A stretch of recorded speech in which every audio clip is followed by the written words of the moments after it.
Let's bring them on, ladies and gentlemen.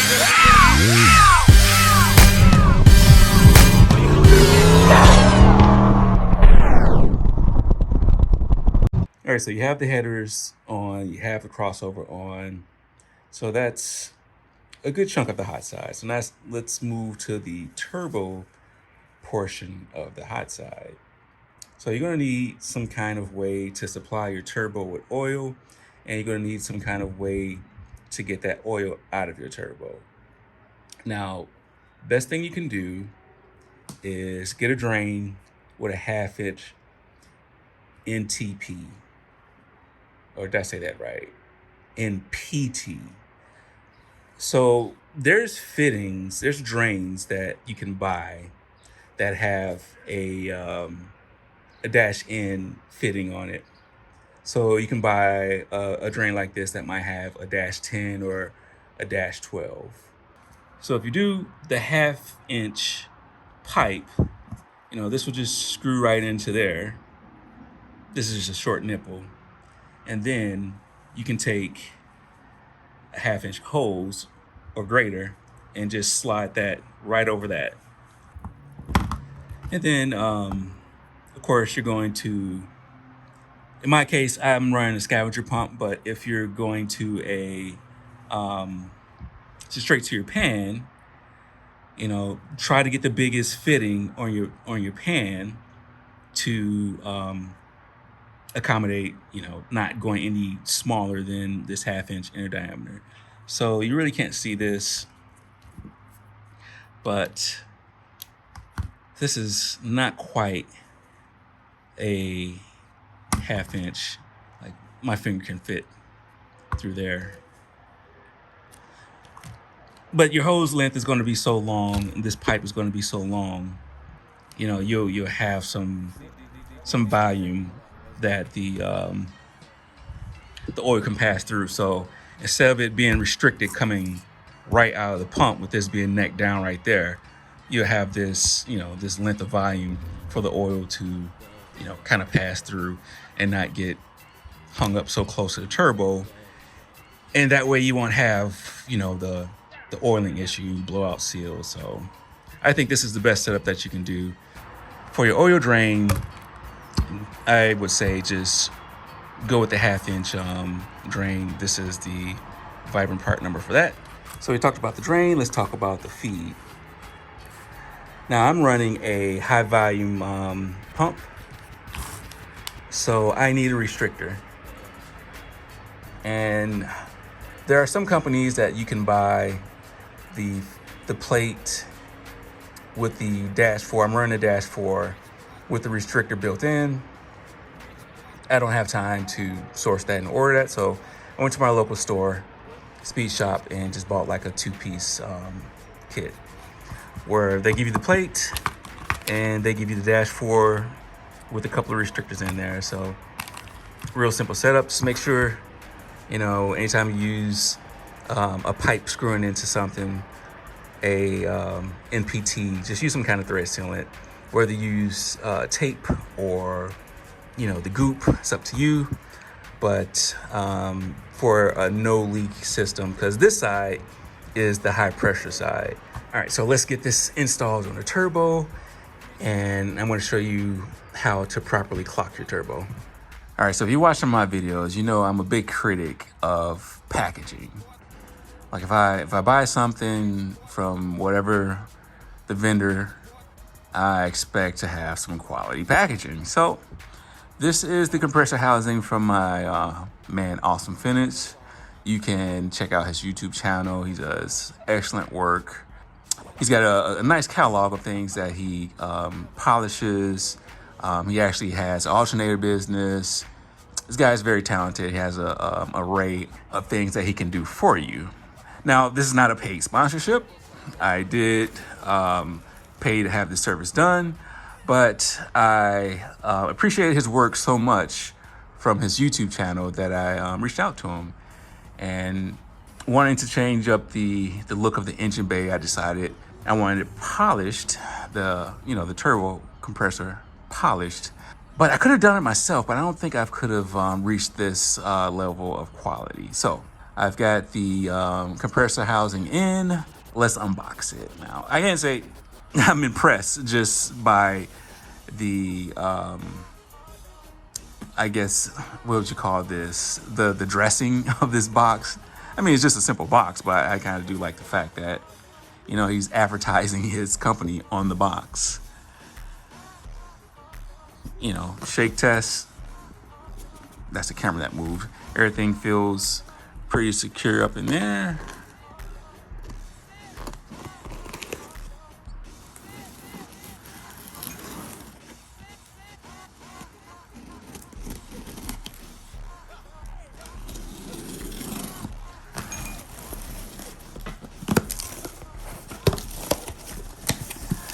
All right. Let's see what we got here.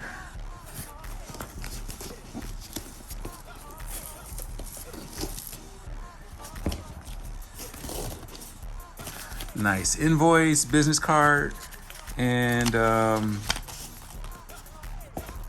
it's always nice to get stickers.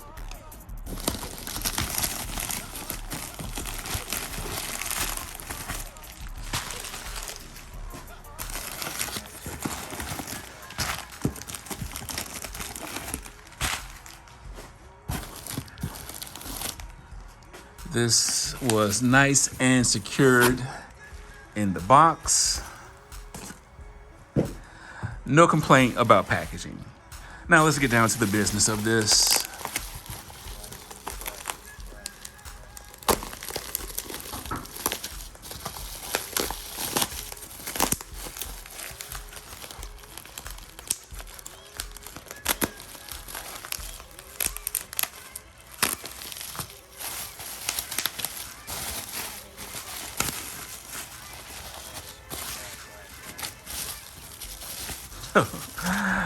I like it. Yeah, this is nice. This is real nice. Awesome finish. This is looking awesome. Like a lot of smiles. Yeah, I couldn't be more satisfied with this finish. So definitely way better finish than what I could have done. All right, this is gonna look killer. Like, gosh, yeah, I'm really impressed by this. So before I put this on the turbo, I'm going to put a little of this white diamond on here. I'm sure he put some kind of protective barrier on here already, but I'm just gonna throw another coat on here. But yeah, this looks great. Putting the compressor housing back on is fairly simple. Just take your time. Just set it on there. Spin the compressor wheel, make sure you don't have anything binding, and then you can proceed to put your retaining plate on the bottom. It's one of these bolts that protrudes. It's this one right here. This bolt is going to protrude into the turbo housing, into the compressor port. So if I had something to stick through here, it would go straight through. So I'm just going to put a little thread sealant in there. And right now I don't want it too tight because I want to be able to turn the housing. So I'm just going to back off on these just a little bit. So what I want to do is be able to spin this to get it lined up how I want it to go. Same thing with the bottom piece. You know, I want to be able to spin this lower half. So I'm just gonna go around and loosen all these up. All right, so center section should spin freely. I can move this independently, and I can move the bottom independently. So I'm going to mock this up and try to lock it in. I'll show you what I'm talking about. I should show you this at first. You have this little square port and you have a round port. This is the feed and that's the drain. So you want the feed to be at 12 o'clock and the drain to be at 6 o'clock. So I'm gonna spin this around. So I know turbo is going to kind of sit like this. So let's try to mimic this, and that's that way.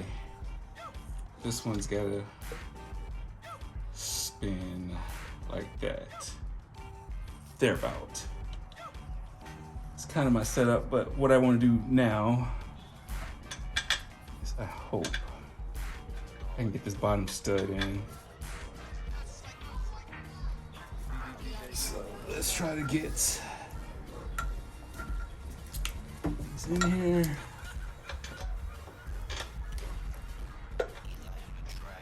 So I'm not worried about the gasket right now. Only thing I'm worried about is just getting the angle of the feed in the drain.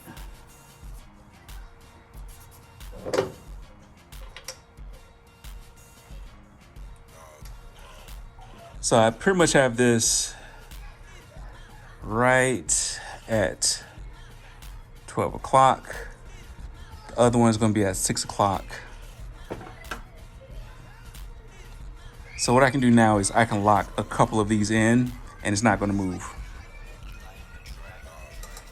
Let's do the same for the front. Well, I might not do the same for the front because I still need to figure out the angle of where the charge pipe is gonna come in. I could take a good guesstimate just based off of the other turbo, and I know it's pretty close to right here. It's just enough for me to get this alternator bolt in, which I can really figure this out right now. So I know what this fella in, and let me see if I have a silicone coupler too. It pretty much almost rides right on this bolt. So there's just enough room to get that over and a clamp on. So I'm gonna say it's about right there. And if I'm wrong, then I have to redo it. But I'm gonna lock this in, we're gonna take it off, and we're gonna throw the feed and the drain on. All right, so we got the turbo clocked. And so now you wanna work with your oil supply. So there's two ways you can do this. This did not come with a gasket. A lot of these come with a gasket.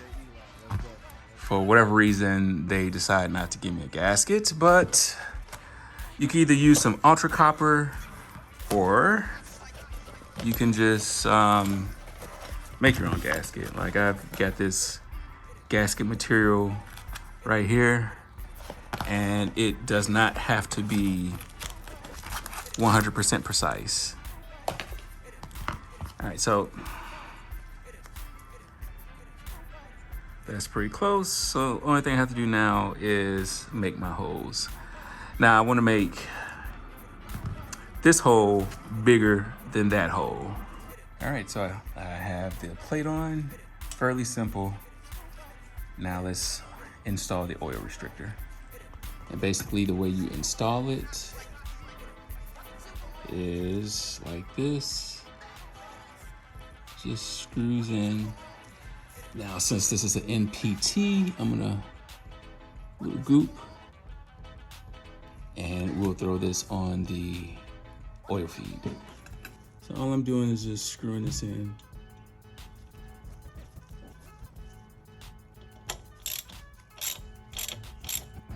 All right, so we got our feed with the restrictor in. Now we're about to get the drain set up. I have to take the turbo back off to install the drain, and we're gonna use some thread sealant on it also. So let's pull this turbo off and get it on the bench. All right, let's get this out of here. I still have no ultra copper, so I'm gonna do my gasket, DIY gasket.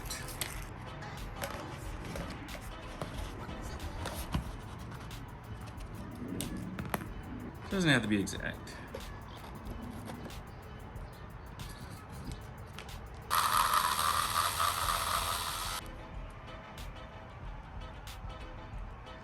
Oh, pretty nice.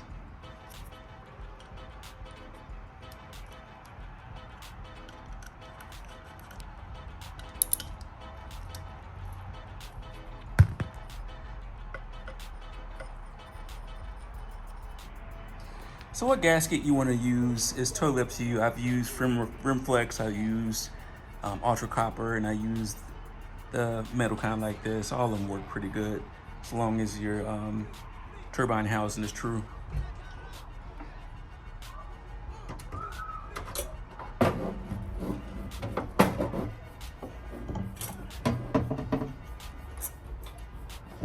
So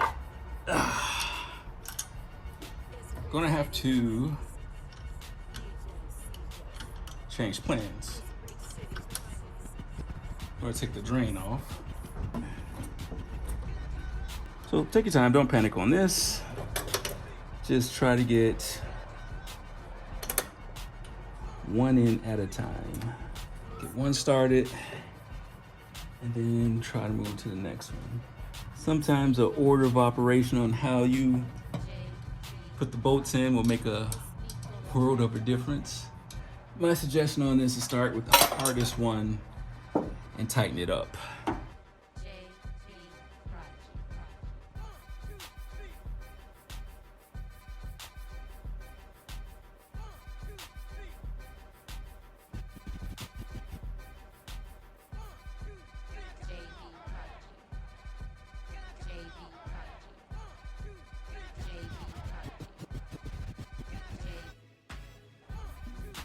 All right, that's my drain hooked up to my scavenger pump to the pan. All right, so we got the turbo drain in, we got the turbo clocked properly. So now let's work on the downpipe.